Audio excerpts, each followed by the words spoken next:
All right, welcome back to another episode of the Catabolic Window. Somewhere in the 60s. You read the title. You don't need me to say the number. I don't see why I need to say the number to. I don't need to say the number. Anyway, we've got Luke here, as always. Luke is my guest. This is my podcast, and Luke is the guest. How's your week been, mate? How you been? Warm, very warm. Yeah, I'm overheating. it's pretty foul to anyone outside the UK. The UK currently we're not equipped for any kind of heat. Let me check what the weather is while I'm talking, what the temperature is. But Dude, we it's don't. only like 20 degrees. But we have such a humid country, and I'm currently sat here in a pretty normal house. Everything's brick. Everything in the UK is brick. You don't get AC. The best AC you get is your car, and your car cooks in the sun. So then you got to like roll down the window, and there's no fucking breeze. So you roll down the window, and there's nothing. And then you turn on the AC, it blasts hot air at you, and then it's humid everywhere. The best chance you've got is to stand, at the front of Sainsbury's where they blast the cold air on you. That's the best bit, or the freezer aisle. Just stand in a freezer, Live in Sainsbury's. mate. Literally. I swear it was cold like 3 days ago. Yeah, pretty much. It doesn't make sense. But I saw someone post a thing being like, it's one leg out the duvet weather, 100%. I'm literally like,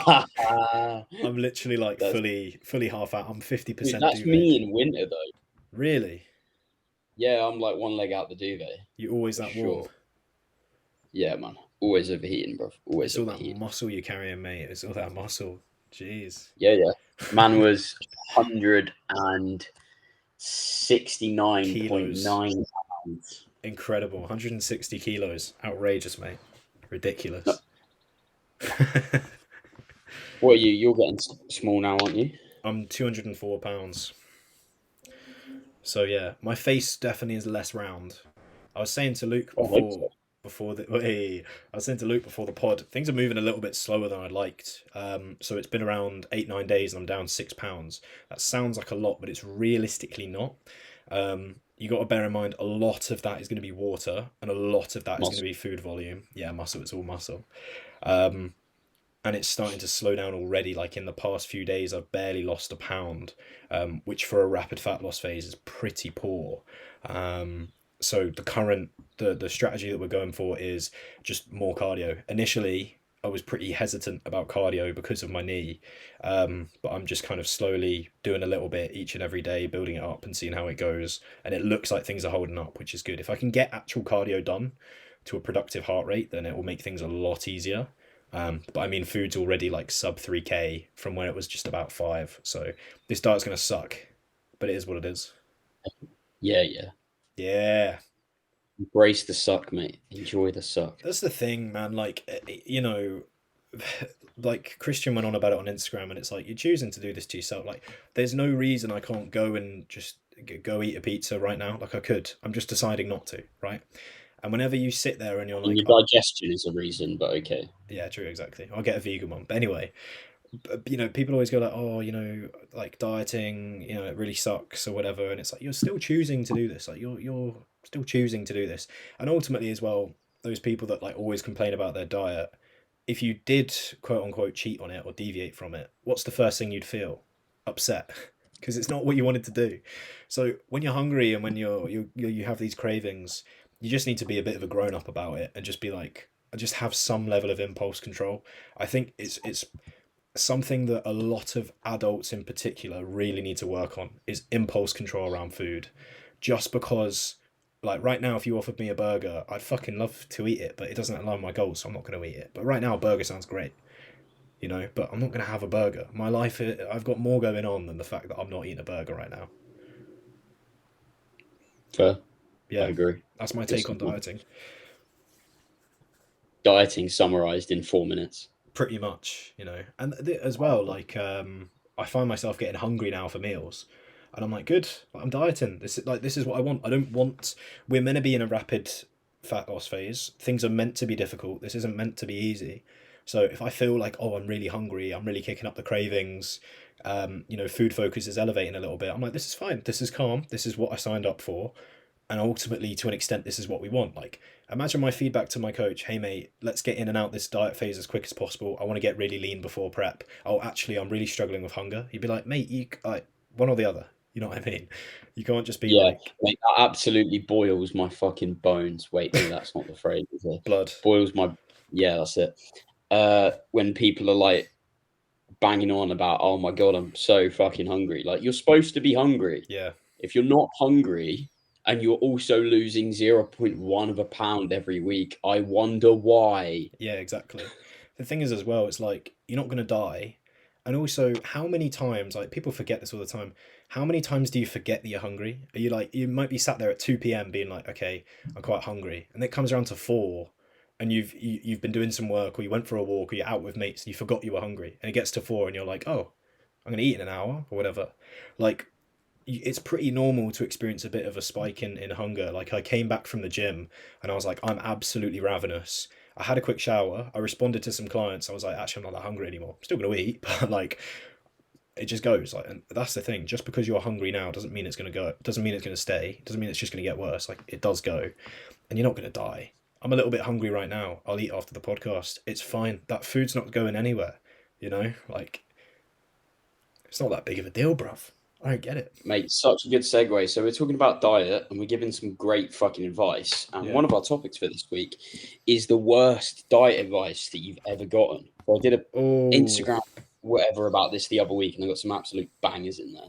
So, mate, to kick us off, what is the worst diet advice you've ever gotten? I think I was talking about this the other day. The worst diet advice I've ever heard, stick with me here, is just reduce the portions that you're eating. I think this is awful advice. And I use the example of, you hear it sometimes. People go, okay, if you're going to get like an oven pizza, instead of having the whole pizza, have half the pizza. Okay. Why do you think that might be shit advice, Luke? To just eat half a pizza instead of one whole pizza?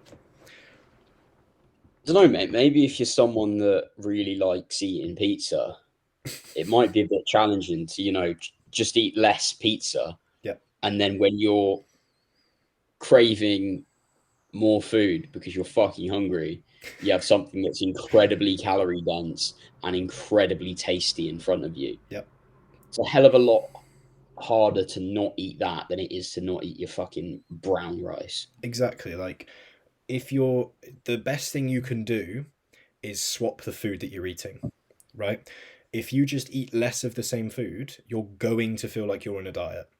Part of the way that me and Luke are able to drive success with clients is, No, not me, mate. Only you. oh, I suck. sorry, bro. Yeah, you just slowly give them less and less rice. 10 grams this week, Yeah. mate. Next week, 9. Week after that, 8. Yeah. But you know, when you're starting to look at, okay, maybe you're doing bagels, right? Oh shit, we're only down to one bagel. Okay, well, I don't want to give them like a fraction of a bagel, so maybe I'll swap that out for something else. Maybe some sweet potato, some potato, cream of rice, oats, fruit, something like that, or just veg or yogurt or whatever the fuck, right? There's a billion options out there. But the best thing you can do is swap it. If you're going for that pizza example, can you tell the food focus is creeping in? I'm talking about pizza already. If we're going for that pizza I love example, when you're food focused. It makes for such good content. like if we're going for that pizza example, I wouldn't just buy a pizza and have half of it. Make your fucking own. Make your own. Like make it yourself with lower calorie ingredients. I guarantee you can make a lower calorie pizza than the one you've bought. Or just have a smaller portion of pizza and take those calories that you would have as pizza and turn them into something else.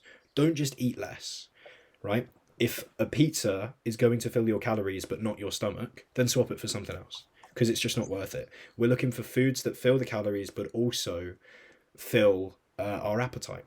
So I'll say this one thing and I'll shut up. When I was on a 1300 calorie diet and I'd been pushing hard for like a few weeks and I was really hungry, most of my Yeah, I bet meals, you are. yeah, bro, I was. What, pushing hard? Fuck off.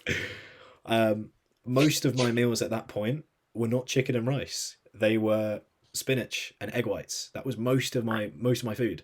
If I was getting in carbs, it was mainly through veg and sometimes fruit. If I was getting in protein, it was through egg whites because they're the most voluminous thing I could get in, right? I don't eat that food when I'm on a bulk, right? I don't just eat more spinach and egg whites, and then when it comes to diet, I eat less spinach and egg. Like, no, that's not the way that I usually eat. But I would just, play around with sauces, seasonings, whatever, to make that more palatable. But by keeping yourself more hungry, you're just by reducing the amount of food you normally eat and not changing the food, you're just making yourself hungry for no reason. Do you find with spinach, if you have like too much of it in one bite, it just gets like stuck in your throat? A little bit, yeah. Yes, not ideal. I Not ideal. I also think when I was on I end struggle of to prep, digest raw spinach as well. By the way, I have to cook it. who the fuck eats raw spinach? It tastes awful. It's more filling because it doesn't wilt. It takes up more space.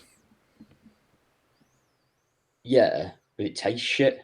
Yeah, but mate, when you're that deep into the everything tastes great when you're that deep into the diet. And That also is true. I'm just Once bad. that's the thing, like I wouldn't, if you put egg whites and spinach in front of me now, I'd be like no. But back then you put anything in front of me, I'm gonna have it. So I'm just gonna go for the most filling option.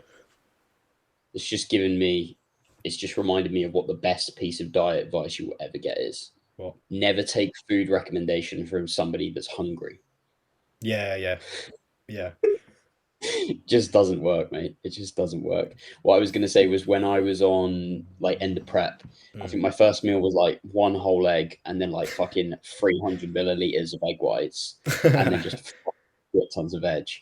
And then the rest of my meals for the day were like chicken or turkey or Yeah, beef with like salad and a fuck ton of veg. yeah, And then I had like fucking 50 grams of core or some shit. yeah, yeah, exactly. Dead, And bruv. that's It was, obviously not the way that you eat now that you have more food. And yeah, mate, all veg. And then I have all of my carbs in one meal. and I have if 550 grams of carbs in one meal, yeah, all from core, yeah. all from core, yeah. And Just a bag of core a day. if you pulled out 2,000 calories out of your diet right now, I doubt that you would just reduce the intake of the foods that you're having currently. Like you've got cheese on one of your meals, haven't you? Yeah, you just have less cheese, Yeah, right? Definitely, that's the way that you do yeah, that. mate, 5 grams of cheese instead of 20. I wouldn't just pull the cheese out and replace it with like a satiating protein source. No, fuck that. Yeah, exactly. Why would you do that, bro? Why would you do that? So that's the worst diet Okay, advice I heard. and then I'd say mine is probably, I don't know if it's directly diet advice, but it kind of is, which is just like main gain. Never getting a big surplus, never Yeah, getting a big deficit, just like fucking chill because you'll lose all of the extra muscle that you gain if you bulk. So you might as well just like not fucking gain anything and just, oh, well, jeez. chill. I'm going to put that down. I That's think my version of the pen, mate. I rate that. I haven't got the pen today. The reason that's bad advice for anyone listening, right? I feel like I shouldn't have to explain this to our audience, but we'll go for it anyway. The If you have to explain this to you, you're a fucking retard. the rate at which you build muscle is so slow that in order to make like drastic changes in body comp over like while maintaining first of all where you're not in an energy surplus, so you're not in the most anabolic state you can be in, so obviously your body needs energy to build muscle and it's more willing to build muscle when it's in a surplus, just quite it's in simple terms. But the amount of time you would need to see significant changes in body comp while maintaining the same body weight are so much longer than if you pick a direction and head in it. It's like trying to do two things at once. You're not doing either one quickly. You're not getting lean quickly and you're not getting big quickly. Stick to a surplus, stick to a deficit. And most people main gain because they say, "Oh, I'm too fat to keep bulking and I don't want to cut yet." Just cut. Just get it the fuck out the way and then go back into a surplus. You'll be back into a surplus quicker. It'll be a more productive surplus. You can spend more time there. You'll make more progress there. So get back into a surplus. You make more gains in less time, Yeah. which is always going to be ideal.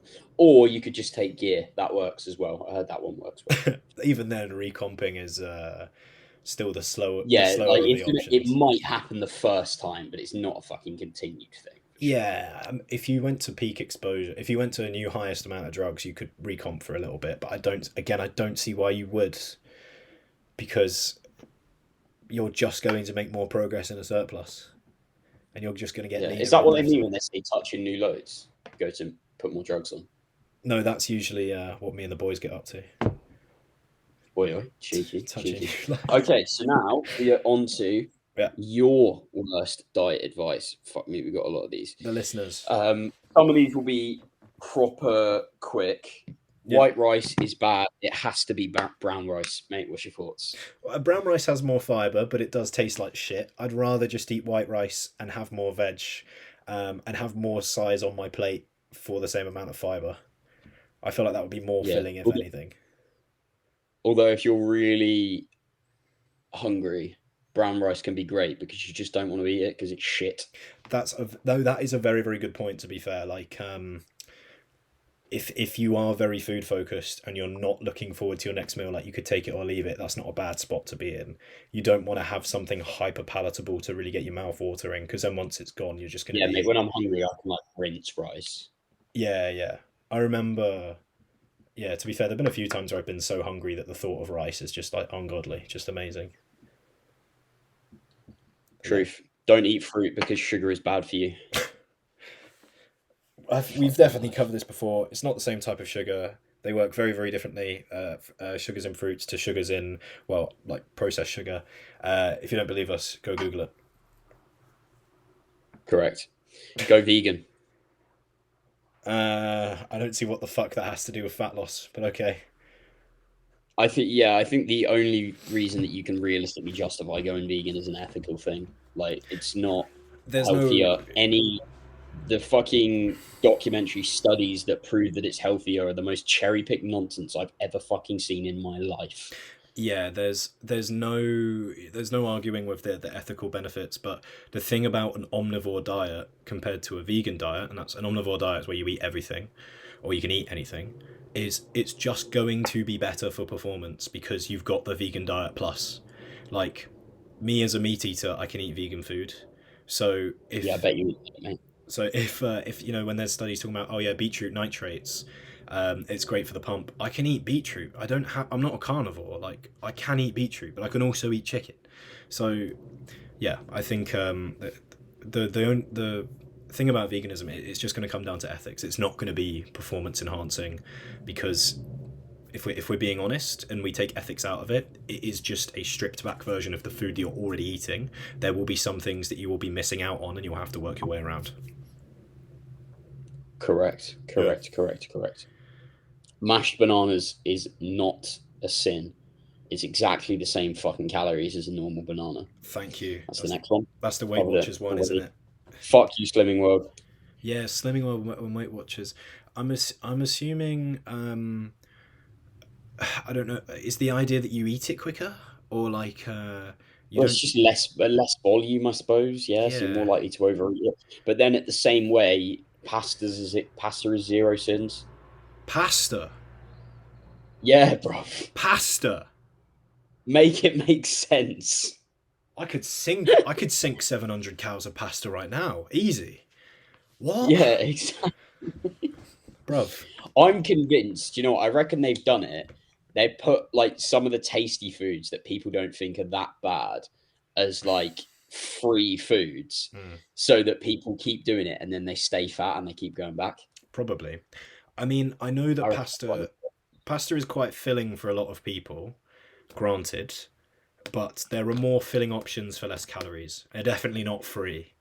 Not that pasta's oh, stupid yeah. high calorie, but it's about 350 cal per 100-gram raw, which is a sizable portion for most people, but Such an online coach. Fucks. it's just the same as rice, isn't it? I just remember what shit is the same as rice. Oats, cereals, most cereals. Uh, Oats is 60, isn't it? I'm pretty 60? sure. What do you mean? Yeah, I swear oats is 60 per 100 gram. 60 It's not the calories? same as rice. No, carb. Oh, I don't remember its carb. I just focus on cows. It's pretty much the What? same. It's like 380 calories. It's got a bit more fat in it, yeah. Yeah, yeah. Well, and protein, isn't it? Yeah, yeah. Yeah. Uh, Pasta's free, guys. Pasta is free. That's a And good it's one. free from the shop. I heard that works Yeah, well. just take it. Next one. Any comments from a Slimming World rep? I like to be fair to them, I haven't heard anything that they have to say directly. I've never spoken to one. It'd be really interesting to speak to one. Um, I'm assuming most of them are. I mean, I hope so. Hope people who have lost fat through Slimming World. I'm assuming that's the idea, and like it's people who are covered in abs who got it entirely off Slimming World, right? That's their representative, surely. No, mate. They're all still using Slimming World because it doesn't work. Yeah. I mean, yeah, So it's like taking advice on how to build muscle from somebody that's never built any muscle. Make it make sense. yeah, 100%. It is. Yeah, it's kind of like that Planet Fitness business model of you never improve, and we hope you just kind of pay the subscription forever, and that's how we make our money. Yeah, yeah. Yeah. And the gym's still fucking rammed. Yeah, exactly. Well, that's because they oversubscribe them. It's like fucking. I can't remember how many people per gym it's meant to be. It's something like there's a couple hundred capacity, and there's like a few thousand members per gym. It's crazy. Do you listen to It's Just Bodybuilding with Ron Partlow, Dusty Hanshaw, Scott McNally? I have before, but not recently. Oh, mate, you've got to listen to it. It's actually probably my favourite bodybuilding podcast. It is a good one, to be fair. Because Dusty is like such no bullshit. And Ron is like literally an encyclopedia. It's fucking incredible. But yeah, he was saying that he runs a gym and their average member comes, I think it's like 5 point, or it might be 4.6 times a week, I think it is. Damn, that's And good. yeah, because it's like a proper bodybuilding gym. Oh, fair. And he heard of like a Gold's Gym boasting that like, because their goal is get the average member to come less and less and less, essentially. Sure. They'll have people that come all the time, and then they'll have people that don't come at all but still pay the membership, which brings it down a lot. Yeah, yeah. Obviously. And it was like 1.3 times a week or some shit like that. Fucking hell, Golds. Wild, yeah. Yikes. Crazy. Eat fucking eggs. Do we have to get into this? I'm pretty sure we covered it last week. They're great. Or a couple of weeks ago. They're great. You can eat them. There's other ways of getting the same benefits, like anything in nutrition. There's nothing really uniquely egg-tastic that you can't get from other foods. You don't need to eat eggs. If you want to, go for it. Yeah, I said this on my story yesterday, but I agree with Eddie Abu's general message, but the way that he goes about it is so fucking incredibly unhelpful. Yeah, like 100%. What was that? You craving a pizza? You craving some ice cream? No, mate. Here's 3 boiled eggs. Enjoy your boiled eggs, and just forget about pizza and ice cream. It'll be fine. The issue is his audience isn't general audience. He's not got the same audience as Weight Watchers or Slimming World or anyone like that. His audience is people into the gym, people in the fitness industry, and you know, to those people, this is what I had to go at. Like, I think in the fitness industry, particularly for like PTs and people starting off who don't quite understand nutrition but vaguely understand it, like very basic understanding, I think they already have a bit of problematic and disordered eating, and they already get a little bit weird about what they put in their mouth, and they already probably have a little bit of body dysmorphia. So there's going to be certain foods that they're okay with, and Eddie comes in and goes, okay, you know that bread and those shakes that you're using to stay in shape and actually enjoy your life? Yeah, you can't have those anymore. You better stick to eggs and rice. And it's just, I think it's giving a lot of young PTs in particular and young trainees a lot of issues around eating because they're used to calorie tracking. They probably do it a little bit obsessively. They're used to protein tracking, and now they've got to bear in mind that, oh shit, the preservatives in my bread, and I can't have my Diet Coke, and I can't oh mate, that was another one that fucking pissed me off. You have to, like, you can't eat bread. Like, what the how fucking sad is your life? Exactly, mate. Have you ever had tiger bread, mate? Fucking clearly not, if you say you don't want bread. This is the thing, like, Eddie Abu's approach to health and fitness is, if someone told you that the sun can cause skin cancer, so you never go outside again, that's his approach to health. If there is even a whiff of anything potentially being ever so slightly harmful, the dose doesn't matter, the quality of the study doesn't matter, he will outright avoid it and cut it out. If a study came out tomorrow that said, I threw an egg at a chicken, the egg killed the chicken, he'd probably be like, can't eat eggs anymore, guys, they're a little bit dangerous now, actually. You know, and the whole thing about, oh, hormones, it's not about calories in versus calories out, it's your hormones. Oh, mate. Like, it's, the thing is, he'll say outrageous shit, and then he'll be like, guys, why all the hate? I just want to make people eat less processed food to win people back, because he knows that you can't argue with that, because you literally can't. But his idea of processed food is like, you know, protein shakes and bread and fucking frozen fruit and shit like that, that like a lot of people are using to allow them to have a healthy lifestyle. Oh, Luke's bugging out. We love that. It's wild. Luke, you here, bro? I said, how is frozen fruit processed? Yeah, Because he's like, oh, it's not as fresh, so it's not as good for you. Eat normal fruit. it's Like, literally more fresh because they froze it and then brought it to the shop, rather mate, than put it in a container and then brought it to the shop while it was slowly going off. literally, this is the thing. Like, I've said this to clients before. Like, these little tiny less than 1% things that you do allow you to live the lifestyle that you do, right?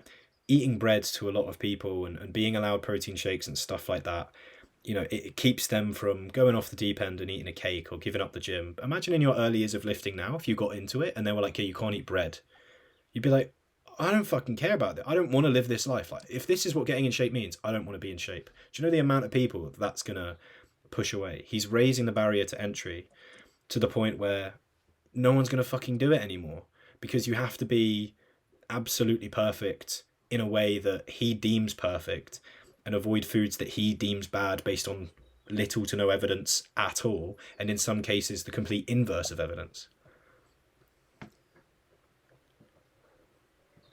It's ludicrous. Whole you can't eat something because it's processed. It's just like the whole thing about you can't eat processed foods is wild to me because I I feel like people have this fucking mystical idea like any processing is bad and any Yep. chemicals are bad. When it's like no, there's some shit that you just couldn't eat if it wasn't processed in some way. Like you just wouldn't be able to fucking eat it. And it's like, oh, chemicals are bad. I'm like, you can break a strawberry down into its chemical components, right? It's not just made of strawberry. Yeah. Water contains chemicals. Like, perfect H2O contains chemicals. It contains atoms and elements, right? The the thing the thing that gets me is exactly like you said, the whole thing about processed food. People use processed as like this arbitrary buzzword of bad. Like, someone's taken this, some devious little shit who knows what they're doing, and they've taken this beautiful loaf of bread and they've ruined it, and then they've put it on your store shelves, right? And first of all, like, look into what the processing is. This is the thing about Eddie that annoys me. He'll be like, oh, there's meant to be 5 ingredients in bread, there's 10. Okay, so let's run through what the other 5 are, surely. Can we do that? No? Okay, we're just going to say there's meant to be 5, that's bad. It's like if I time travelled and I said, there's just meant to be flour in bread. What's that? Salt? Never heard of it, mate. That's bad for you. Like, what? Sugar? Nah, mate. That's bad for you. Get that out of there. Do you know what I mean? Like, it's so pointless. He never breaks down in detail what these things are and why they're bad for you. He just says bread is 5 ingredients. Why has it got 10? Okay, Eddie, thanks for that. Very useful insight. Yeah, like processing initially came about as a way to make the food last longer Hmm. so that it doesn't immediately go off the second it's baked and so that you can fucking transport it into a city so people can eat it. And then companies did start to go, okay, what can we do to make this a little bit tastier? But they're not like all fucking designed to big bread is not coming to steal your money. If you made a food item if you are someone who believes Eddie Abu, do this right now. You're not going to, because it's kind of a pain in the ass to do. But if you can do this, do this. Make a food or make a supplement and try to get it legalized in your country. I guarantee you, it takes fucking years. Do you know how many nutritional hoops you have to jump through to get something on the shelves? Everything has to be completely fine. And this is the thing, like, entire countries have agreed, okay, let's take Hovis, right? Hovis is an international company. It's got bread everywhere. Do you know how many people have looked into multiple studies, animal testing, human testing, lab testing, over decades of time, potentially since the company's fucking started, right? And all of these top nutritionists in their country, in their field, globally, have said this is fine. And in comes Eddie Abu and says, yeah, but bread's meant to have 5 ingredients. Eddie, you're not a nutritionist. You know what the fuck you're on about. You haven't broken down why any of those ingredients are problematic. There are people who are constantly looking into and researching the health impacts of all of the foods that we're consuming. And we live in a country in the West where we live in a world in the West where things that are bad for you get taxed. Alcohol tax, sugar tax, cigarettes are taxed. So if there was something in bread that was bad for you, people would fucking talk about it. It would get taxed. And guess what? A lot of countries like the UK have a vested interest in making sure that the NHS doesn't collapse. So if bread was putting fucking stress on the NHS, it wouldn't be available in the country. Can we all just shut the fuck up about Eddie Abu? There are so many holes in his story. I could talk about this all day long. Anyway.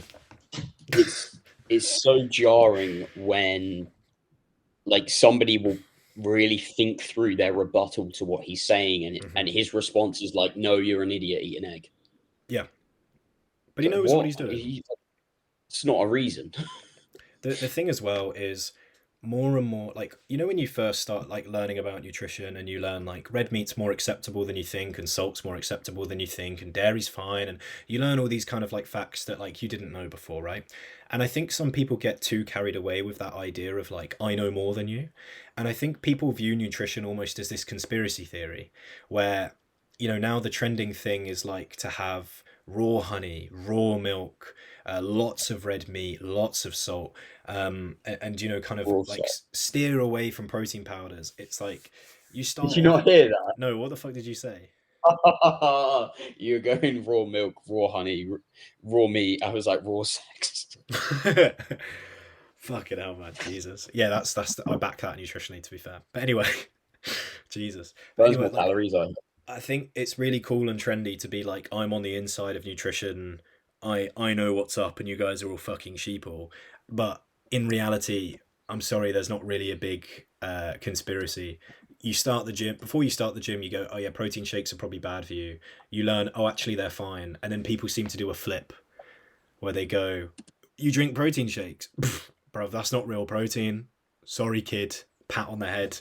You know, I'm going to drink my raw milk. Let's not talk about how it's the same fucking protein, but that's okay. Like, people like to be the insider. They like to have the sexy thing. They like to go, actually, that's not good for you, and I'm better by not doing that. And then their evidence is just, it's not natural. And whether a food is natural or not is not how we gauge its health impacts. Because guess what? There's a lot more nuance than that. There's some natural things out there that will kill you.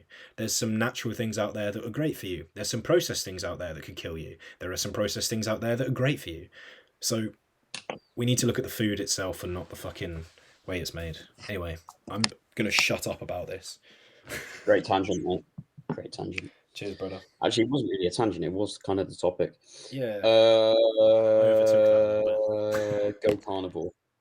I guess it's like veganism, but without the ethics. Like,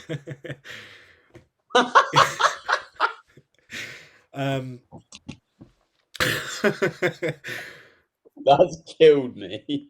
That's a good reel. That's a reel right there, boys. That's killed. Veganism without the ethics. I've got nothing against carnivore. When people start eating raw meat that's dangerous for them, that's when my issue comes in. But I guess if you want to poison yourself, fuck it, you know, do that.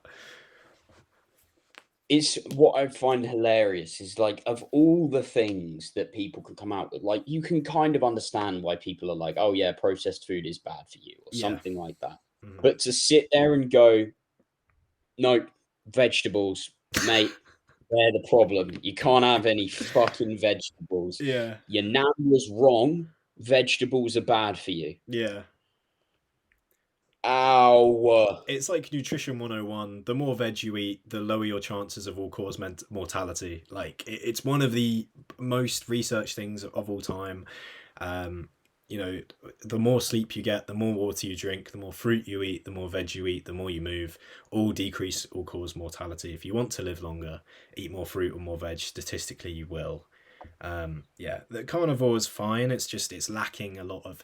I think I'd rather people went vegan if I had to pick one. What would you say, Luke, mate? Yeah, you've got, like, you're so pigeonholed in. Yeah, you've run into a lot of issues, like having any form of glycogen. You just have to eat liver and kidney. You have to eat liver to get your glycogen in, wouldn't you? Just feeding off glycogen stores. I mean, fats and protein would be easy. Micronutrients, just eat kidney, but again, you're not going to cover them all. There's no fruit in there. Yeah, it's very limited, man. It's very limited. I'm sure if you spent enough money, you could make it work, but you're gonna need some veg. If I mean, even then, I think if you just modified that into a form of keto, I'd have way less issue with that. You know, Yeah, it's mind blowing that people are like vegetables are bad for you. because people Fucking talk mind. about I think the phytochemicals, the chemicals that plants release to prevent them from Yeah, they're being designed eaten. to fucking ward off animals and poison them so that they don't eat them. Fuck First of off. all, those would still be in the meat that you eat, if anything, by the way, because animals don't just eat air, they eat plants. So if that was the case, which it isn't, if that was the case, you would still run into those issues there. So,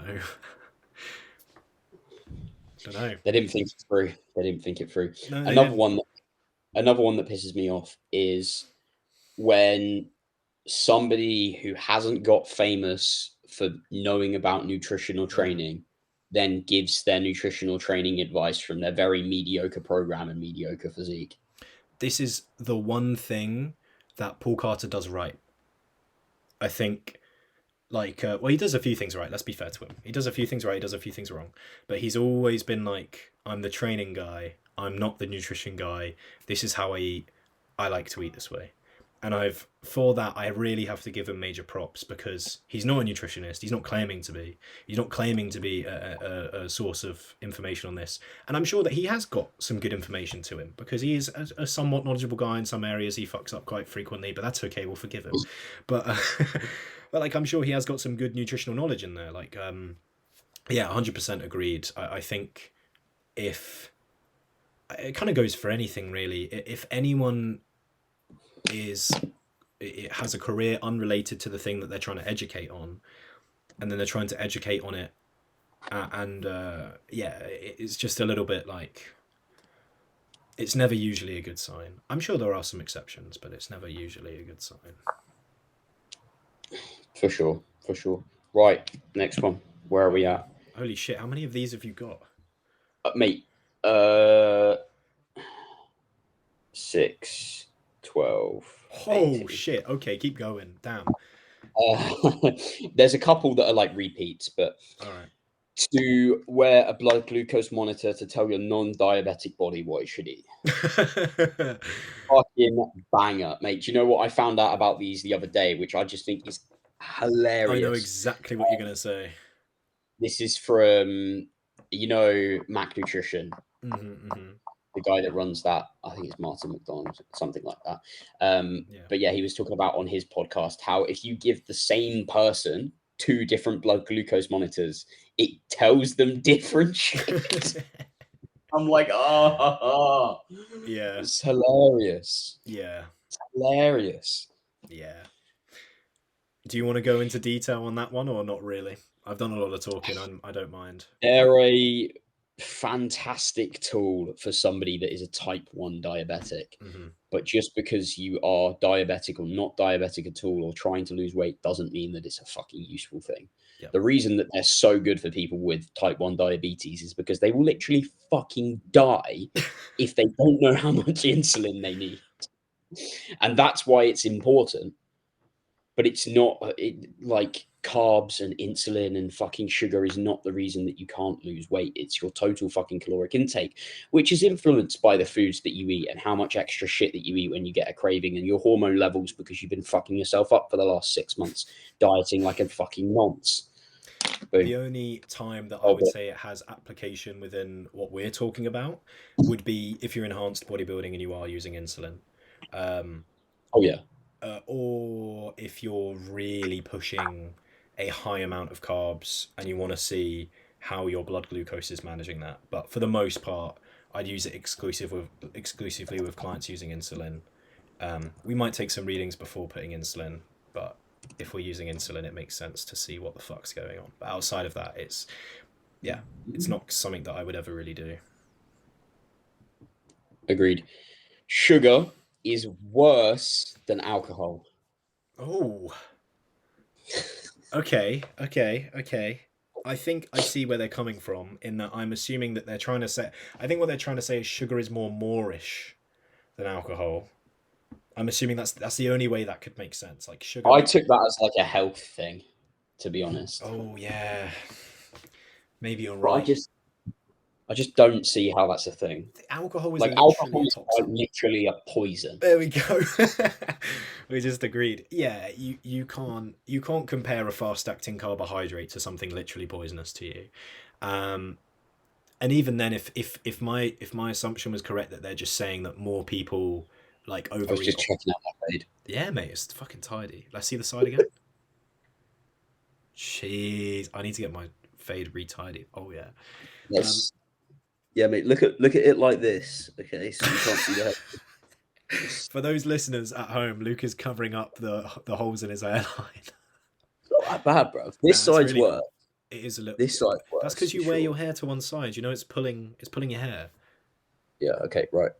Anyway, If we go like this, there we go. That's better. if someone were to say that sugar was more Moorish than alcohol, What a tangent. then I think it would still depend on the person. So yeah, I can't see a reality where that's true unless you're like you just binge as soon as you touch sugar. Then yeah, sure, for you it's probably worse. Or if you're type 1 diabetic and you eat it at the wrong time, or you fuck up your insulin, or yeah, Spot on. then sugar would be worse. Right, we're going to go for some honourable mentions that we've covered along the way. Calories don't matter. Fuck off. Fruit is bad for you. Fuck off. Carbs are bad. Fuck off. Yeah. Oats are processed. Don't eat them. Fuck off. You've got to cut out bread completely. Fuck off. You have to go zero carbs or you won't lose weight. Fuck off. Unlimited carbs are okay. I love that. It's like the Unlimited complete carbs. opposite. Unlimited We've got carbs. you have to go zero carbs or you won't lose weight versus unlimited carbs are okay. Did they really mean that? As in, you can literally eat as many carbs as you want? It's from the same person that put like the Slimming World related shit, so I'm assuming it's a It reference. must be. To, like, Yeah. Holy shit. That's so interesting. There's nothing yeah. inherently wrong with carbs, but they are a source of calories. So you wouldn't want unlimited anything, by the way. For anyone keeping track at home, unlimited anything in a diet is not good. Yeah, unless it's like sugar-free syrup. Yeah, unless It's just fucking sat there. You're like 10 weeks in, sat there fucking clutching it, like my precious. unless it's like 0 calorie water would be a good one to have unlimited of. Yeah, even coffee you can have unlimited of. That would be a bit shit. Just before a certain amount of time. Yeah, the last one as well, which you'll probably fucking crease at this, mate. Yeah. So my boyfriend said to me, "Don't eat that much. You'll be like, oh, I'm too full." Does this happen to you with Chloe? No, but she does make food like 3 times. She makes like 3 portions whenever she cooks something. It's really weird. Yeah. She's Like I'm literally at least every other day. yeah. She'll eat something and then she'll be like, oh, I'm too full. And you know when the hand goes on the head, it's like, Yeah. here you go, here's the plate. Yeah. And it just happens every fucking time. And she's like, okay, yeah, I'll listen to you next time. And never does. It's great. Highly recommend. Most of the like meal dates that we've had, like the at home, like where we cook together, most of that has come about from Chloe making herself a portion. I've not had my meal yet, and then she makes like a huge portion and is like, I cannot eat this, it's going to go off. And I'm like, well, I guess I'm doing this tonight, and then we end up eating together. But it's very wholesome. Oh, yeah. But yeah, the thing is as well, like I struggle with portioning out food for her because I don't know how much you're gonna eat. I always accidentally overdo it. But I've seen her actually get a portion size right, like for pasta, and she boils like such a small amount of pasta. I'm like, what is the point? Like, she gets like 2 pieces of pasta and boils it, and is like, yeah, that'll do me. It's like, what is wrong with you? Bro, it's weird watching people that don't train and meal prep cook. Yeah. It's so weird because they just never get the right amount of food. Yeah. Oh my. Yeah. No, mate. Literally. They're like, oh, I have 4 pieces of pasta left. What do I do with this? Yeah. Like, Exactly. Mate. Exactly. It's so bizarre. Like, whenever she cooks her food, it's like it takes like an hour and a half, and she'll like cook it. Yeah. It takes How ages. does it take you that long, bro? Mate, I do like a day's worth of I was cooking like 5,000 calories in like an hour, and she's cooking like one meal in 90 minutes. It's outrageous. But and then yeah, the portion's all wrong. I've tried to do the bowl trick with her, where like you portion out the pasta dry in the bowl, and you go, is that how much I want? You take a little bit off because it's going to expand, and then you chuck it into the pot to boil. And every time she fucks it up. I'm amazed at how every single time. Or she'll buy something to have alongside and then be like, oh, she'll buy a dessert and then be like, actually, I can't finish that. I'll be like, what is going on? It's hilarious. Like, it's actually hilarious. It's also, she always asks me like, oh, what should I have for dinner? And I'm like, I literally do not fucking know. Like, I've got no idea. I'll suggest something. She'll be like, no. I'll be like, why are you asking me? Does she do Yeah, that to mate, you? that's the worst fucking one. It's like, should we go here for dinner? No. What about this one? No, I don't really fancy that this week. Okay, right, this place is good as well. We've been there before. No, I don't really want to go there either. Do you have any ideas? No, I don't. Do you know how to get around that? Yeah, you ask them, guess where we're going. Exactly, yeah. Yeah, but they know that one, so I then you're know. fucked. I know. It's gone viral. It's sad. That's the only reason I saw it. So it was going viral. Yeah, I think the indecision that people have when it comes to like eating out, like for normal people or just making food in general, is crazy. Like I think I don't know it. Like, I don't know what it is. I'd be interesting to know. But like if I'm deciding what to eat, it's kind of like not that big of a decision. Or if someone says, "Hey, let's go eat here," and I'm not the biggest fan, I'll be like, "Okay, sure, why not?" Because if I'm dieting, I'm going to enjoy it anyway, and if I'm bulking, I don't really care. So, but for normal people, it's kind of like every meal is quite a big decision, and it needs to be exactly what they want. I don't know. Like, is that just the people we hang around with? If I'd be interested to know, listeners and viewers at home, let me know your thoughts on that. Do you think normal, untrained people, people who eat normally, put more pressure on each meal to be like exactly what they want, and they overthink it, whereas we tend to just kind of like find something pretty decent and eat it? Sounds like they have higher food focus in a way, but just around No, meal it's times. because they have like the only scheduledness they have to their eating time is like lunch and dinner. Yeah. So they're just so fucking hungry by the time it gets to the point of like, oh, I should eat. The three meals thing always baffles me. I don't know where it comes from, but it's very archaic and it fits no one. Do you know anyone who doesn't snack between meals? I feel like I always ask people like how many meals do you want? And if someone ever says three, I'll be like, hey, how many snacks do you want? And then they'll say one or two, and I'll be like, okay, well you're just getting four meals, mate. Like come on. Like Yeah. I don't know anyone that three meals works for. It's such a long gap between meals. Most people end up having like a dessert with something. Like they have a dessert for dinner or they'll have a snack between two meals. It's like normally three meals, a snack and a dessert, or two snacks. I think most people Well, do. mate, we didn't get this one, which is one meal a day. Oh, mad. Fuck off. Ooh.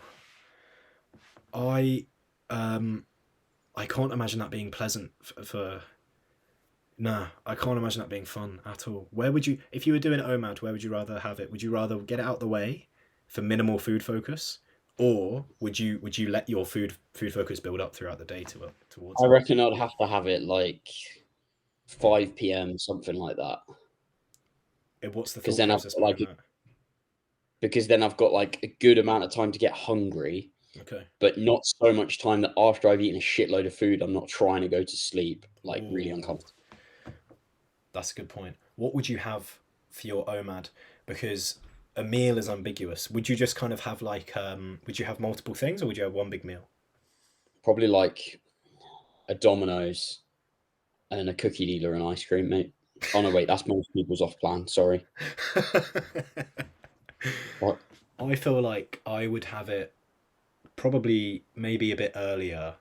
What I'd do is I'd want to wake up, do my steps, do my work, train, and then I'd want it as post workout, and then I think I'd work Yeah, a little, yeah, and yeah. then I'd work out. Sorry, work out. Then I'd work, and then I'd just leave it there. Like after that final block of work, I don't think I'd be doing anything productive. I'd probably just be sipping on Diet Cokes, caffeine free, and trying not to feel hungry.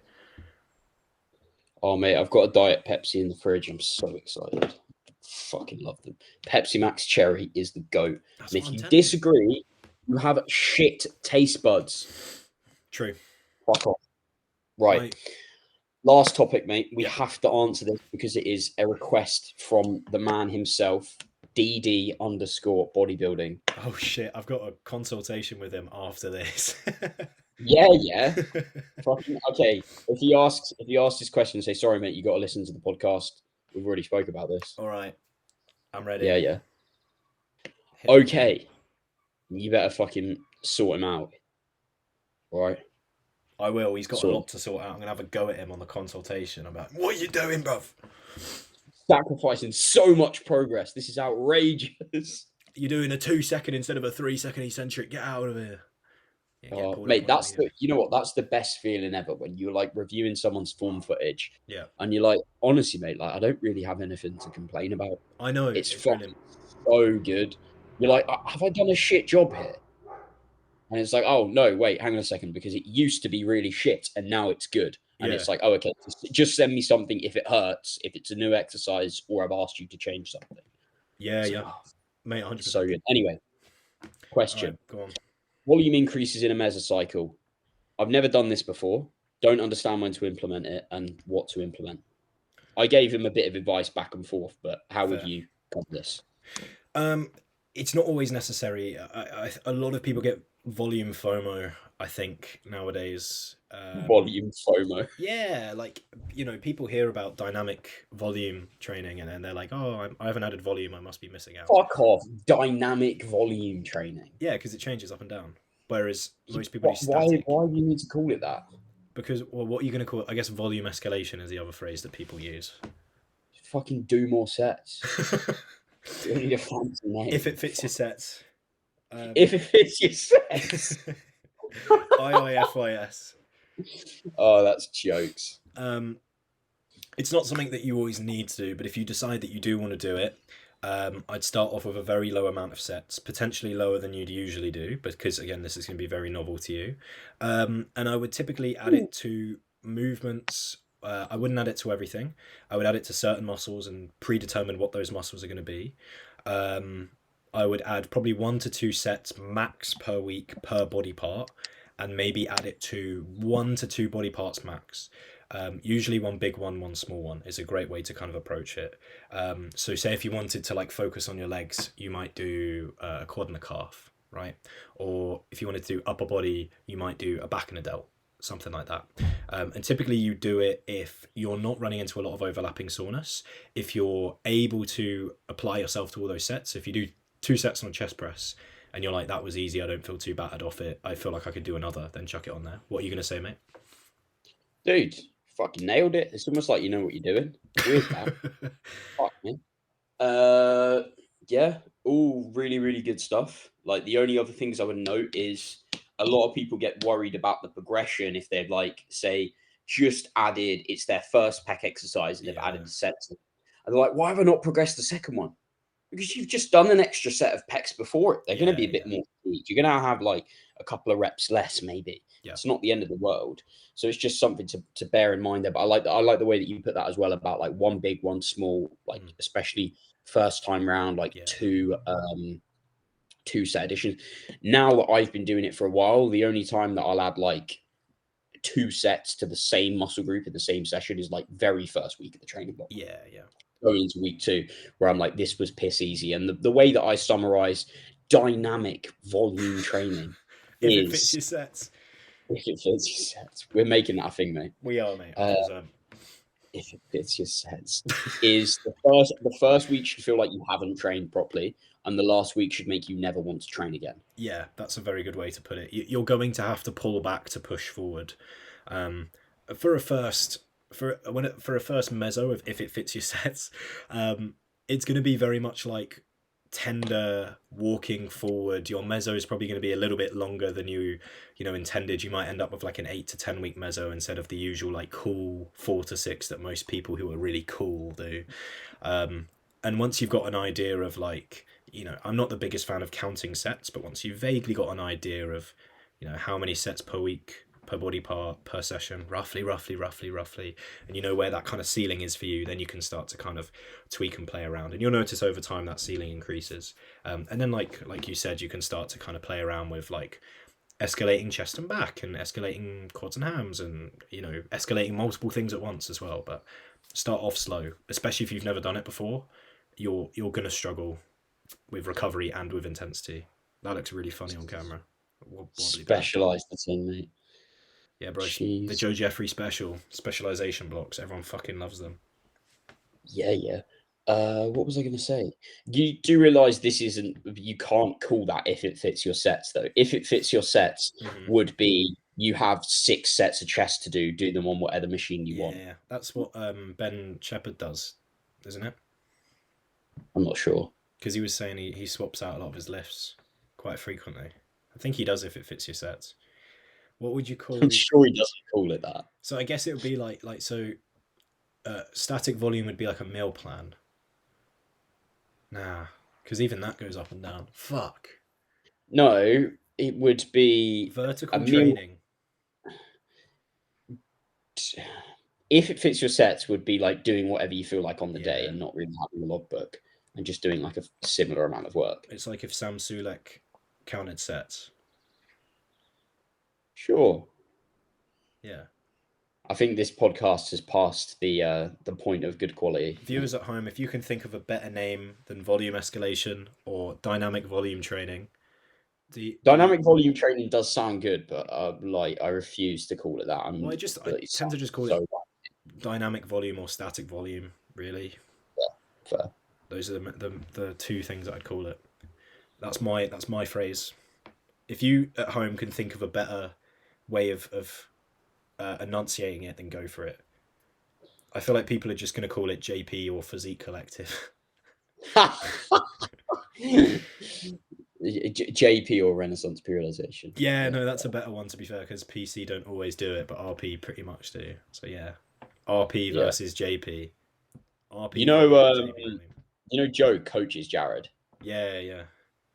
Madness, jeez. And Mike, I think, or he does their drugs at least. Yeah. He coaches.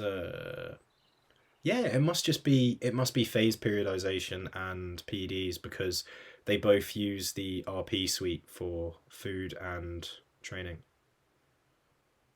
Yeah, and he's coaching Brightman as well this season, isn't he? Yeah, which is very exciting. Good to see Brightman getting back on the horse, and getting things out there. Not great to see Brandon Harding back on the horse. Retire.